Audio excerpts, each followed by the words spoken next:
नमस्कार सभी को। स्वागत है आप सभी का टॉपर्स क्लासेस जयपुर के इस डिजिटल प्लेटफॉर्म पर, आपके अपने इस यूट्यूब चैनल पर।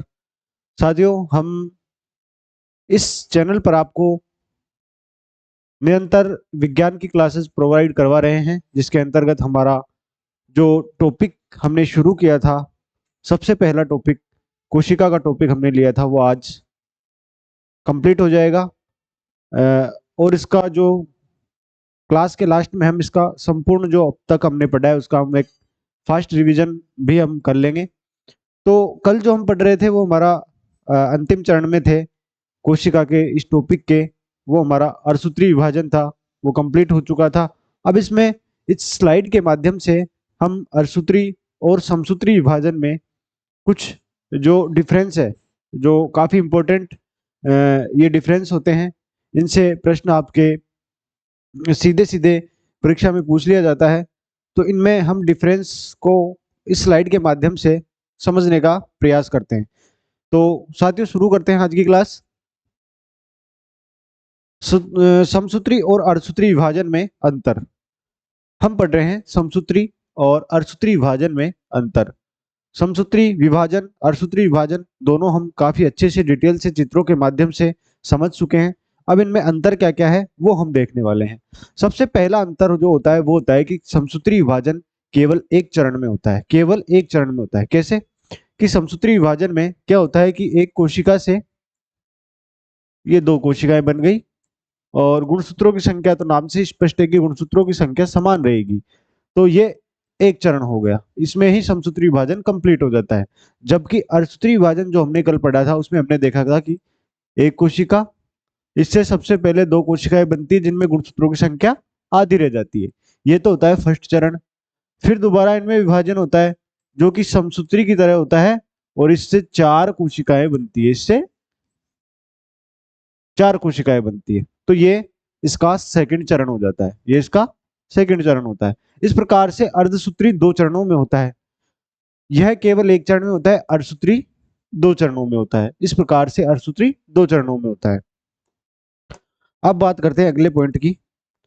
अगला जो डिफरेंस आता है यह कायिक कोशिकाओं में होता है। समसूत्री विभाजन कायिक कोशिकाओं में, शरीर की कायिक कोशिकाओं में होता है, जिसके फलस्वरूप द्विगुणित, द्विगुणित कहते हैं जोड़े के रूप में गुणसूत्र पाए जाते हैं, दुगने संतति कोशिकाओं का निर्माण होता है। फलस्वरूप द्विगुणित संतति कोशिकाओं का निर्माण होता है। समसूत्री विभाजन में जो मात्र कोशिका थी जिसका विभाजन हो रहा था, उससे जो दो कायिक कोशिका जो होती है द्विगुणित होती है, और उससे T2N जो गुणसूत्र वाली ही कोशिकाओं का, यानी समान गुणसूत्रों वाली कोशिकाओं का निर्माण होता है। इस प्रकार से इनमें द्विगुणित कोशिकाओं का निर्माण होता है। जबकि हमने अर्धसूत्री विभाजन में देखा था कि अगर द्विगुणित जनन कोशिकाओं में होता है, यह जनन कोशिकाओं में शुक्राणु, अंडाणु और युग्मक निर्माण के समय जो अर्धसूत्री विभाजन होता है, और यह अगर यहाँ अगर 46 गुणसूत्र थे वहां पर, तो जब शुक्राणु, अंडाणु, जनन कोशिकाएं बनती थी तो उनमें एन एन रह जाते थे। यानी अगर 2n बराबर 46 है तो एन एन मतलब 23 गुणसूत्र उन कोशिकाओं में रहते थे। यानी गुणसूत्रों की संख्या आधी रह जाती थी, या अगुणित गुणसूत्र बोलते थे इनको, एन को, जिनमें आधी संख्या रह जाती है। एन सिंगल गुणसूत्र रहते हैं, जोड़े के रूप में नहीं रहते, उन्हें अगुणित कहते हैं। अगुणित हैप्लॉइड युग्मक बनते हैं जो निषेचन में भाग लेते हैं। जो क्या करते हैं, निषेचन में भाग लेते हैं। नर युग्मक, मादा युग्मक जो बनते हैं वो अगुणित होते हैं। फिर वापस से युग्मक बनाते हैं, तब जाइगोट बनता है, तब ये वापस से द्विगुणित आपस में मिलकर द्विगुणित जाइगोट बना लेते हैं। तो ये होता है अर्धसूत्री विभाजन का दूसरा डिफरेंस हमारे पास। सबसे पहला था कि ये एक चरण में होता है, ये दो चरणों में होता है। इसमें द्विगुणित कोशिकाएं बनती है, जबकि इसमें अगुणित कोशिका बनती है।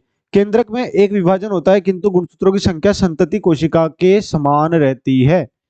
संतति कोशिका के समान रहती है, गुणसूत्रों की संख्या संतति कोशिका के समान रहती है। यानी 2n गुणसूत्र है तो संतति में भी 2n ही होंगे। और केंद्रक में कितना विभाजन होता है, एक विभाजन होता है। हमने देखा था कि एक अवस्था आती है जिसकी चार अवस्थाएं होती है, प्रोफेज, मेटाफेज, एनाफेज, टीलोफेज। जबकि यहाँ पर केंद्रक में दो बार विभाजन हो रहा था, दो बार विभाजित होता था, क्योंकि एक बार विभाजन होने से एक से दो बनी, दो से चार बनी। अर्धसूत्री विभाजन की हमने जो पढ़ी थी वो अर्धसूत्री विभाजन फर्स्ट आती है, सेकंड आती है, 2 चरणों में होता है, 2 बार विभाजन होता है और इससे 4 संतति कोशिकाएं बनती है। कितनी कोशिकाएं? 4 संतति कोशिकाएं लास्ट में बन रही थी, जिनमें गुणसूत्रों की संख्या जनक कोशिका से आधी रह जाती है, जनक कोशिका से आधी रह जाती है। ये समान और आधी तो नाम से स्पष्ट है, समसूत्री में समान रहेगी, अर्धसूत्री में आधी हो जाएगी। अगली जो डिफरेंस है, अगला डिफरेंस पूर्वावस्था। इसकी पूर्वावस्था, पूर्वावस्था कहते हैं प्रोफेज अवस्था को, जो हमने काफी अच्छे से समझी है दोनों ही विभाजनों में। पूर्वावस्था सरल व कम अवधि की होती है। समसूत्री जब पढ़ा था उसमें हमने प्रोफेज में केवल इतना ही देखा था कि प्रोफेज अवस्था में केंद्रिका और केंद्रक झिल्ली जो है विलुप्त हो जाती है, गुणसूत्र धागे नुमा स्पष्ट दिखाई देते हैं। तो ये प्रोफेज अवस्था थी वहां की, ये सरल होती थी, कम अवधि की होती थी। जबकि प्रोफेज फर्स्ट जो इसमें अर्धसूत्री विभाजन है, इसमें हमने प्रोफेज फर्स्ट को दो प्रोफेज फर्स्ट थी, अर्धसूत्री विभाजन फर्स्ट की प्रोफेज फर्स्ट थी, वो 5 उपावस्थाओं में थी। वहां 5 उपावस्थाएं थी, सबसे बड़ी प्रावस्था थी और सबसे लंबी थी, जटिल थी, और वहां पर 5, ये भी 5 अवस्थाओं में बटी हुई थी। ये 5 अवस्था में, जिसमें हमने पढ़ा था लेप्टोटीन, जाइगोटीन, पेक्टिन, डिप्लोटीन और डाइकाइनेसिस। इस प्रकार से ये सबसे लंबी और जटिल अवधि की होती है। कौन? पूर्वावस्था या प्रोफेज, पूर्वावस्था या प्रोफेज। अगला डिफरेंस, विभाजन के पश्चात 2 पुत्री कोशिकाएं बनती है और विभाजन के पश्चात 4 बनती है। समसूत्री में 2 बनती है, अर्धसूत्री में 4 बनती है। इसमें क्रॉसिंग ओवर है, क्रॉसिंग ओवर कहते हैं, क्रॉसिंग ओवर जीन विनिमय। जीन विनिमय आपको पता होगा किस अवस्था में हो रहा था? जीन विनिमय हो रहा था प्रोफेज फर्स्ट, केवल अर्धसूत्री विभाजन में होता है, इसमें तो समसूत्री विभाजन में तो होता ही नहीं है जीन विनिमय। और समसूत्री विभाजन में जीन विनिमय होता है, ये घटना होती है, और ये कहाँ होती है? प्रोफेज फर्स्ट की, प्रोफेज फर्स्ट की पेक्टिन अवस्था, जो तीसरी अवस्था आ रही थी, leptotene, zygotene, pectin, diplotene, diakinesis, ये 5 अवस्थाएं थी। इनमें से तीसरी जो अवस्था थी पेक्टिन अवस्था, उसमें हमने कल पढ़ा था अर्धसूत्री विभाजन के अंतर्गत कि वहां पर जीन विनिमय होता था। यानी इस प्रकार से गुणसूत्रों के जो सिरे हैं वहां पर गुणसूत्र आपस में जुड़ जाते थे और यहाँ पर गुणसूत्रों का जीनों का आदान प्रदान होता था, एक दूसरे के जीनों का आदान प्रदान वो करते थे, उसको हम जीन विनिमय कह रहे थे। ये घटना केवल हमारे अर्धसूत्री विभाजन के अंतर्गत ही होती है। तो ये थे कुछ मेजर डिफरेंस समसूत्री और अर्धसूत्री विभाजन में। ये आपको अच्छे से समझ में आ गए होंगे। यहाँ तक हमारा कोशिका विभाजन समाप्त होता है। अब एक बार हम जो हमने अब तक इस कोशिका के टॉपिक के अंतर्गत पढ़ा है उसका हम एक तरह से फास्ट रिवीजन में आपको करवा देता हूं, ताकि जो चीजें हैं हमने जो पढ़ी है वो आपके माइंड में एक बार फिर से रिकवर हो जाए, आप उसको रिकॉल कर सके। तो चलते हैं, हमारा टॉपिक यहाँ तक, ये कोशिका का आज समाप्त होता है। अब हम इसका एक बार से दोबारा से इसको एक फास्ट रिवीजन कर लेते हैं इसका। हमने स्टार्ट किया था यहाँ से कोशिका का जो टॉपिक स्टार्ट किया था हमने, उसमें हमने पादप जंतु कोशिका संरचना एवं कार्य, यहाँ से हम चले थे।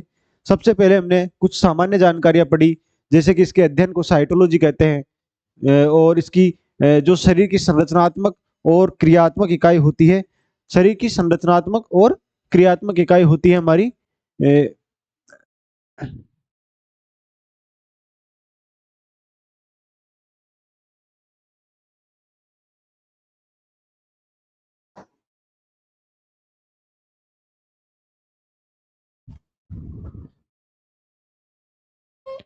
यहाँ से हमने पढ़ा था कोशिका का अध्ययन साइटोलॉजी, कोशिकाओं से बना होता है शरीर, संपूर्ण सभी जीवों का शरीर की संरचनात्मक और क्रियात्मक इकाई कहलाती है। सबसे पहले मृत कोशिका की खोज रॉबर्ट हुक ने की थी, और ल्यूवेनहॉक ने जीवित कोशिका की थी, और केंद्रक की रॉबर्ट ब्राउन ने की थी। इसके बाद हमने देखा था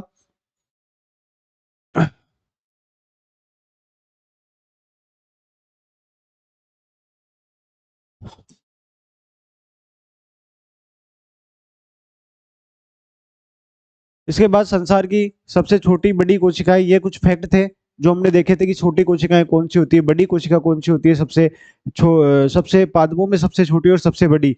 इसके बाद हमने देखा था कोशिका के आधार पर, कोशिका के आधार पर जीवों के 2 प्रकार, एक कोशीय और बहुकोशिक जीव। उसके बाद हमने देखा था कि शरीर कोशिका, ऊतक, अंग, तंत्र और शरीर इन सबसे मिलकर बनता है। कोशिका में जो केंद्रक पाया जाता है उसके उपस्थिति के आधार पर दो प्रकार की कोशिकाएं, प्रोकैरियोटिक और यूकैरियोटिक। फिर हमने इनमें डिफरेंस किया था कि प्रोकैरियोटिक कोशिकाएं और यूकैरियोटिक कोशिकाओं में अंतर इस टेबल के माध्यम से हमने समझा था। इसके बाद में हमने पढ़ा था कोशिका सिद्धांत, जो कि दिया था थियोडर स्वान और मैथियास स्लाइडन ने। स्वान और स्लाइडन, इस प्रकार से हमने इसको याद किया था। और इसके जो महत्वपूर्ण बिंदु थे उनमें वो हमने पढ़े थे कि इन्होंने कोशिका सिद्धांत के अंदर क्या बताया। इसके बाद हमने पढ़ी थी कोशिका की संरचना। चित्रों के माध्यम से काफी अच्छे से हमने इस दोनों संरचनाओं को, एक एक अंगों को, इनके जो नाम दिए हुए हैं इनके बारे में, सब के बारे में मैंने आपको वहां पर समझाया था। आपको अगर आप बाद में हमसे जुड़े हैं तो जो हमारी पहले की क्लासेस जो अपलोड हो चुकी है उनको आप देखें। आपको कोशिका का जो ये टॉपिक है काफी अच्छे से समझ में आएगा। और इसकी जो पीडीएफ है वो आपको चिंता करने की आवश्यकता नहीं है। ये पीडीएफ आपको मिलेगी, संपूर्ण पीडीएफ इस कोशिका टॉपिक की शानदार, आप देख ही सकते हैं। ये पीडीएफ आपको हमारे ऐप टॉपर्स क्लासेज, ये तो जो हमने इसके बाद नाम चेंज कर दिया था इसका, हमारा जो ऐप रहेगा आप उसको प्ले स्टोर पे से डाउनलोड कर सकते हैं। टॉपर्स क्लासेज जयपुर, ये वहां पर आप इस नाम से सर्च करोगे, हमारा एप्लीकेशन डाउनलोड कीजिए। वहां पर आपको सबसे तो एक टेस्ट सीरीज, जब आप फर्स्ट जो 1000 डाउनलोड करेंगे उस ऐप को, उसमें आपको करंट अफेयर्स की संपूर्ण टेस्ट सीरीज का जो कोर्स है, संपूर्ण टेस्ट सीरीज वो निःशुल्क आपको मिल रही है वहां पर। इसके अलावा इसकी जो पीडीएफ है, संपूर्ण पीडीएफ, ये पीडीएफ जो है 35 से 40 पेज की पीडीएफ है। ये सचित्र है, पीडीएफ है, शानदार कंटेंट है।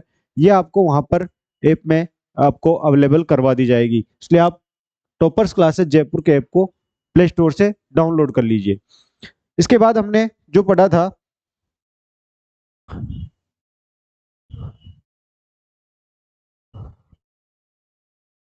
वो देखा था पादप और जंतु कोशिका में अंतर। इस टेबल के माध्यम से हमने दोनों कोशिकाओं में अंतर देखा था। इसके बाद हमने कोशिका की संरचना स्टार्ट की। कोशिका की संरचना के अंतर्गत सबसे पहले बाहरी आवरण उसका कोशिका झिल्ली, उसके बाद अंदर कोशिका ध्रुव्य पाया जाता है, फिर केंद्रक पाया जाता है। इन तीनों पार्ट में इसको डिवाइड किया था संरचना को, और फिर इसमें हमने पढ़ना स्टार्ट किया कोशिका झिल्ली। कोशिका झिल्ली के बारे में पढ़ा। उसके बाद हमने कोशिका द्रव्य को पढ़ा। कोशिका द्रव्य में ये सब कोशिकांग पाए जा रहे थे। फिर हमने इन सभी कोशिकांगों को एक एक करके चित्रों के माध्यम से समझा। देखिए, माइटोकॉन्ड्रिया हमने सबसे पहले लिया, चित्र के माध्यम से माइटोकॉन्ड्रिया को समझा, इसकी सब कुछ सारी डिटेल, सबसे महत्वपूर्ण इसमें खोज से लेकर ये इसका जो इसके उपनाम क्या है, ये क्या कार्य करता है, सारी जो चीजें हैं वो हमने इसके अंदर डिस्कस की।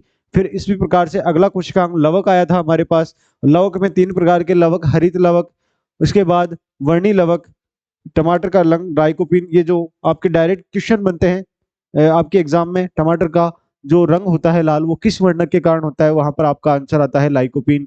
इस प्रकार से हमने वर्णी लवक पढ़े। इसके बाद अवर्णी लवक पढ़े। फिर अगला जो कोशिकांग था अंतः प्रदव्य जालिका, वो हमने पढ़ा। चिकनी और खुरदरी 2 प्रकार की अंतः प्रदव्य जालिका देखी। उसके बाद हमने इसके कार्य देखे। फिर लाइसोसोम आया जिसकी खोज डी डुवे ने की। इसको आत्मघाती थैली भी कहते हैं। यह एकल झिल्ली कोशिकांग था और ये कोशिकाओं के अपघटन का कार्य करता है। मृत कोशिकांग और क्षतिग्रस्त कोशिकांगों के अपघटन का कार्य करता था। फिर हमने तारकाई के बारे में पढ़ा। इसके बाद हमने राइबोसोम के बारे में पढ़ा। कोशिका का इंजन कहलाता है, आरएनए और प्रोटीन के बने होते हैं, प्रोटीन संश्लेषण का कार्य करते हैं। इसके बाद हमने रिक्तिका पढ़ा। रिक्तिका जिसको कि बड़ी एक थैलीनुमा संरचना होती है। कोशिका रस इसके जो द्रव्य है उसको कहते हैं एकल झिल्लीयुक्त ये संरचना होती है। इसके कार्य पढ़े। इसके बाद हमने गोल्जिकाई पढ़ा। गोल्जिकाई के बाद हमने केंद्रक पढ़ा, जो सबसे महत्वपूर्ण कोशिकांग है, कोशिका का नियंत्रण केंद्र कहलाता है, जिसकी खोज रॉबर्ट ब्राउन ने की थी। यह जो है दोहरी झिल्ली युक्त संरचना होती है केंद्रक। इसके बाद हम इसमें गुणसूत्र, जीन, डीएनए, आनुवांशिक पदार्थ पाया जाता है। चित्र भी हमने देखा केंद्रक का। इसके बाद हमने केंद्रक की झिल्ली, केंद्रक द्रव्य, केंद्रिका के बारे में पढ़ा, जिसकी खोज फोंटाना ने की। केंद्रक के अंदर भी एक केंद्रक पाया जाता है जिसे केंद्रिका कहते हैं। केंद्रक के अंदर केंद्रक, उसको कहते हैं केंद्रिका। इसके कार्य देखे। फिर हमने क्रोमेटिन जालिका, जो कि आनुवांशिक पदार्थ के रूप में डीएनए, इसके बाद जीन जो हमारे आनुवंशिक लक्षणों को एक पीढ़ी से दूसरी पीढ़ी में ले जाने के लिए सहायक होते हैं, उन जीन्स के बारे में पढ़ा हमने। गुणसूत्र पढ़े। गुणसूत्र के बाद में हमने कोशिका विभाजन स्टार्ट किया। कोशिका विभाजन 3 प्रकार से, असूत्री, समसूत्री और अर्धसूत्री विभाजन। कोशिका विभाजन में हमने सबसे पहले पढ़ा कोशिका का चक्र।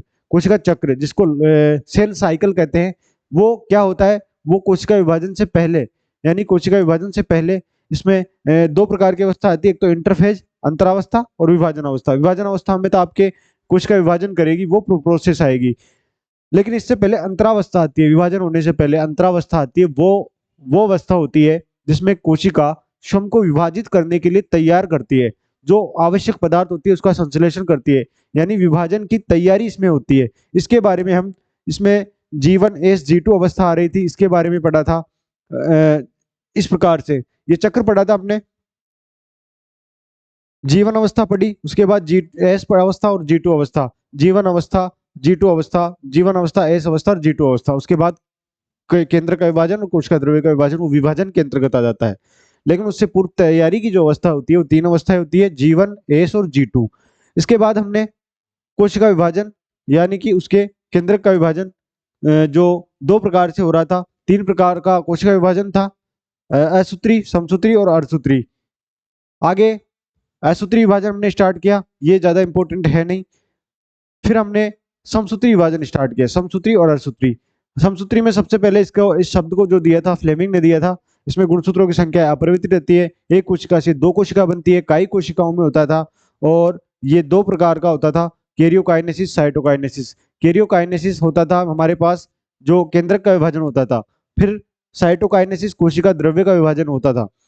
तो हमने चित्रों के माध्यम से भी देखा था किस प्रकार से समसूत्री विभाजन होता है। यहाँ पर गुणसूत्र की संख्या दुगनी होती है, दुगनी होने के बाद गुणसूत्र स्पष्ट होते हैं, धागेनुमा होते हैं। यहाँ पर गुणसूत्रों की संख्या स्पष्ट हो जाती है। 4 अवस्थाओं के बारे में हमने आगे डिटेल में पढ़ा था। कैरियोकाइनेसिस 4 अवस्थाएं पढ़ी, प्रोफेज, मेटाफेज, एनाफेज और टीलोफेज। इसके बाद हमने देखा साइटोकाइनेसिस, पादप कोशिकाओं में कोशिका पट्टिका द्वारा और जंतु कोशिकाओं में खांच निर्माण द्वारा हमारे पास साइटोकाइनेसिस यानी कोशिका द्रव्य का विभाजन वहां पर हो रहा था। इसके बाद हमने देखा अर्धसूत्री कोशिका विभाजन। अर्धसूत्री कोशिका विभाजन में होता क्या है? एक कोशिका से 4 कोशिकाएं बनती है और गुणसूत्र की संख्या आधी रह जाती है। यह हमने इस चार्ट के माध्यम से इसको समझा था कि अर्धसूत्री फर्स्ट और अर्धसूत्री सेकंड 2 चरणों में होता है। अर्धसूत्री फर्स्ट में 4 अवस्थाएं पाई जाती है, प्रोफेज, मेटाफेज, एनाफेज, टीलोफेज, जिनको फर्स्ट इनके आगे हम लगाते हैं। और सबसे बड़ी अवस्था होती है वो प्रोफेज फर्स्ट होती है। प्रोफेज फर्स्ट में इसकी 5 उप अवस्थाएं होती है और सबसे इंपॉर्टेंट होती है, प्रश्न यहाँ से ही बनता है, लेप्टोटीन, जाइगोटीन, पेकेटीन, डिप्लोटीन और डाइकाइनेसिस। यानी लेप्टोटीन अवस्था में गुलदस्ता अवस्था कहते हैं, जाइगोटीन में सिलेप्टियन कॉम्प्लेक्स गुणसूत्र युग्मक बनाते हैं, युग्मन करते हैं, जोड़े के रूप में आ जाते हैं। पेकेटीन अवस्था में सबसे महत्वपूर्ण क्रिया जीन विनिमय होती है। लेप्टोटीन में काइजमेटा, कुछ गहरे निशान वहां पर गहरे स्थान गुणसूत्रों पर बनते हैं जहां जीन विनिमय हुआ होता है, उनको काइजमेटा कहते हैं। डाइकाइनेसिस में उपांति भवन यानी काइजमेटा का अंत हो जाता है, ये समाप्त हो जाते हैं, उसको उपांति भवन कहते हैं। इनका लक्षण है ये इन अवस्थाओं का। फिर अर्धसूत्री विभाजन सेकंड में भी 4 अवस्थाएं आ रही थी, वो समसूत्री विभाजन की तरह हो रही थी। इसके बाद हमने देखा समसूत्री और अर्धसूत्री विभाजन में अंतर, जो कि हमने आज काफी अच्छे से समझ लिया है। तो साथियों ये था हमारा संपूर्ण कोशिका का जो है हमने एक फास्ट रिवीजन किया है। इसकी पीडीएफ जो है आपको मैंने बता ही दिया है, टॉपर्स क्लासेस जयपुर के नाम से आप इस नाम से प्ले स्टोर पर जाइए, वहां सर्च कीजिए और इस एप्लीकेशन को डाउनलोड कीजिए। यहाँ पर हमारा जो कंटेंट है वो आपको कहीं नहीं मिलेगा, पीडीएफ जो है आपको ऐप पर ही मिलेगी, क्योंकि ये पीडीएफ लॉक रखी जाएगी। काफी शानदार तरीके से हमने तैयार की है पीडीएफ, और वहां पर आपको करंट अफेयर्स का जो निःशुल्क टेस्ट सीरीज है वो भी आपको मिल रही है, जिसमें काफी आप शानदार आपको प्रश्न वहां पर मिलेंगे। तो जल्दी से जल्दी इस ऐप को आप डाउनलोड कर लीजिए। इस वीडियो को आज हमारा ये जो कोशिका का टॉपिक है ये हम यहीं पर कंप्लीट करते हैं। कल से जो है हम नेक्स्ट टॉपिक पर चलेंगे, हमारे पे जो भी होगा काफी अच्छे से हम इस विषय को पढ़ने वाले हैं। और आप जो है इस वीडियो को अधिक से अधिक शेयर करिए अपने साथियों के साथ। आप जिन ग्रुप्स में जुड़े हुए हैं उनमें इसको शेयर कीजिए, और हमारे चैनल को टॉपर्स क्लासेस जयपुर के इस यूट्यूब चैनल को अधिक से अधिक अपने सब्सक्राइब, इसको अपने साथियों के साथ शेयर करें, इसको सब्सक्राइब करें और हमारे साथ बने रहें। साथियों आज के लिए इतना ही, मिलते हैं अगली क्लास में, धन्यवाद।